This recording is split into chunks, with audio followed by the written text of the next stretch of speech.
Assalamualaikum warahmatullahi wabarakatuh. Halo semuanya. Perkenalkan, nama saya Alisa dengan NIM 50300125001. Nah, di sini saya akan menjelaskan materi tentang memori dan hubungan penginderaan, persepsi, dan memori. Nah, apa sih memori itu? Memori adalah kemampuan untuk mengkode, menyimpan, mempertahankan, dan mengingat informasi atau pengalaman masa lalu pada otak manusia. Sebagian besar informasi tersebut disimpan untuk kontrol masa yang akan datang pada aktivitas motorik dan untuk dipakai dalam pengolahan berpikir. Adapun tahapan-tahapan memori, yang pertama yaitu memori sensorik. Memori ini berfungsi sebagai penyimpanan sementara dari informasi yang diperoleh melalui panca indera. Informasi ini hanya bertahan dalam waktu yang sangat singkat atau kurang dari 1 detik untuk visual dan beberapa detik untuk auditif. Misalnya, ketika kita melihat kilatan cahaya atau mendengar suara keras, kesan sesaat itu masih tertinggal di pikiran kita sejenak meskipun stimulusnya sudah hilang. Yang kedua yaitu memori jangka pendek. Memori jangka pendek menyimpan informasi dalam waktu relatif singkat, biasanya sekitar 15-30 detik, dengan kapasitas terbatas sekitar 7 atau kurang lebih 2 item. Contohnya, saat kita mencoba mengingat nomor telepon yang baru saja disebutkan. Jika informasi ini tidak diolah lebih lanjut, maka akan hilang. Namun, dengan pengulangan atau reversal, informasi dapat dipertahankan lebih lama atau bahkan dipindahkan ke memori jangka panjang. Dan yang ketiga yaitu memori jangka panjang. Berbeda dengan dua jenis memori sebelumnya, memori jangka panjang memiliki kapasitas hampir tak terbatas dan mampu menyimpan informasi dalam waktu yang sangat lama, bahkan seumur hidup. Informasi yang tersimpan di sini meliputi fakta, pengalaman, keterampilan maupun konsep. Misalnya, seseorang tetap dapat mengingat cara bersepeda meskipun sudah bertahun-tahun tidak melakukannya. Adapun proses kerja memori yang pertama yaitu encoding atau pengkodean. Proses awal ketika informasi diterima dan diubah menjadi bentuk yang dapat diproses oleh otak, misalnya melalui pengulangan, pengelompokan, atau asosiasi. Dan yang kedua yaitu storage atau penyimpanan. Tahap penyimpanan informasi di dalam sistem memori, baik dalam jangka pendek maupun jangka panjang. Yang ketiga yaitu retrieval atau pengambilan kembali, di mana proses memanggil informasi yang telah disimpan saat dibutuhkan. Misalnya, saat menjawab pertanyaan dalam ujian, otak melakukan retrieval terhadap materi yang sebelumnya dipelajari. Materi selanjutnya adalah lupa dan teori tentang lupa. Nah, apa sih lupa itu? Lupa adalah keadaan di mana seseorang tidak mampu mengingat kembali informasi, pengalaman, atau pengetahuan yang sebelumnya pernah diterima atau disimpan dalam ingatan. Dalam psikologi, lupa dianggap sebagai hal yang wajar karena tidak semua informasi masuk dapat bertahan lama di dalam memori. Lupa bisa terjadi sementara maupun permanen, tergantung pada sebab dan kondisi yang mempengaruhinya. Adapun teori-teori tentang lupa, yang teori lenyapnya jejak ingatan. Ingatan akan hilang secara perlahan jika tidak pernah digunakan atau diulang kembali. Informasi yang jarang dipanggil dari memori akan memudar seperti tulisan di pasir yang terkikis ombak. Yang kedua yaitu teori interferensi.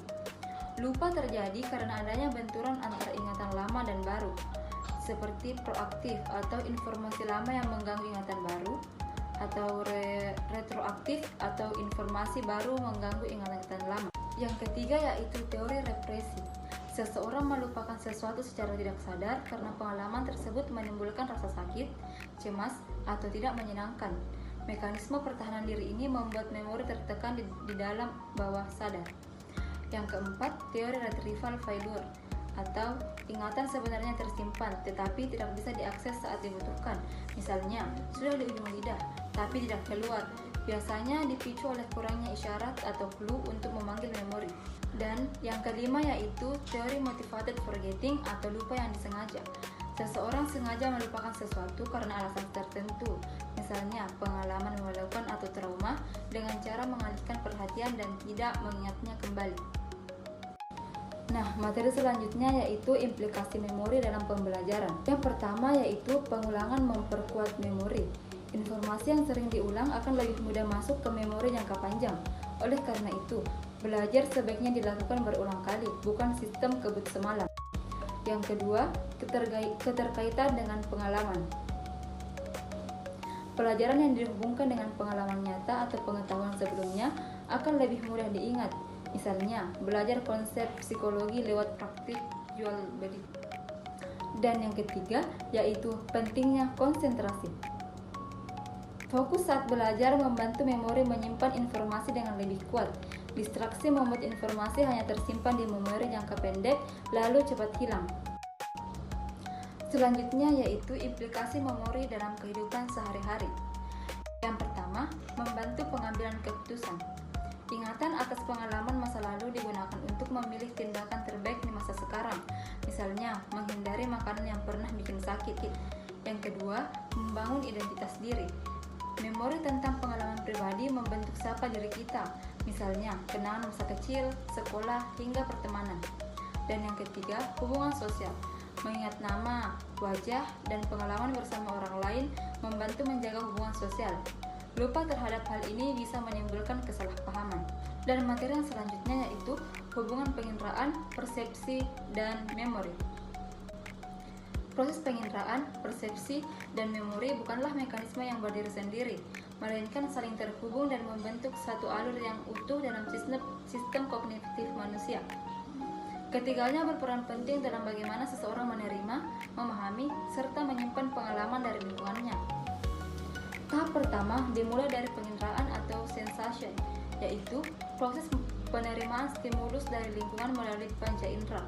Informasi yang masuk pada tahap ini masih bersifat mentah, berupa cahaya, suara, tekstur, bau, atau rasa yang ditangkap oleh reseptor sensorik. Dan selanjutnya, informasi sensorik tersebut diteruskan ke otak dan diproses melalui persepsi atau perception. Pada tahap ini, otak tidak hanya sekedar menerima stimulus, melainkan juga mengorganisasikan, menafsirkan, dan memberikan makna terhadap informasi yang masuk. Persepsi sangat dipengaruhi oleh faktor internal seperti pengalaman, motivasi, serta keadaan emosi, maupun faktor eksternal seperti intensitas atau kontras stimulus. Dengan demikian, penginderaan, persepsi, dan memori membentuk suatu rangkaian proses yang berkesinambungan. Tanpa penginderaan, tidak ada informasi yang masuk. Tanpa persepsi, informasi tidak memiliki makna. Dan tanpa memori, makna yang sudah terbentuk tidak dapat dipertahankan untuk digunakan kembali. Setidaknya ketiga proses ini menjadi dasar penting bagi kemampuan manusia untuk belajar, beradaptasi, serta berinteraksi dengan dunia sekitarnya. Nah, dapat disimpulkan bahwa penginderaan, persepsi, dan memori merupakan tiga proses fundamental yang saling melengkapi dalam sistem kognitif manusia. Penginderaan merupakan pintu masuk utama yang menerima stimulus dari lingkungan melalui panca indera. Informasi sensorik yang diperoleh kemudian diproses lebih lanjut oleh otak melalui persepsi, yakni proses penafsiran dan pemberian makna sehingga stimulus yang semula bersifat mentah dapat dipahami sesuai dengan pengalaman, motivasi, serta konteks individu. Hasil dari proses tersebut tidak berhenti begitu saja, melainkan disimpan dalam memori baik untuk jangka pendek maupun jangka panjang, agar dapat dipanggil kembali dan dimanfaatkan ketika dibutuhkan.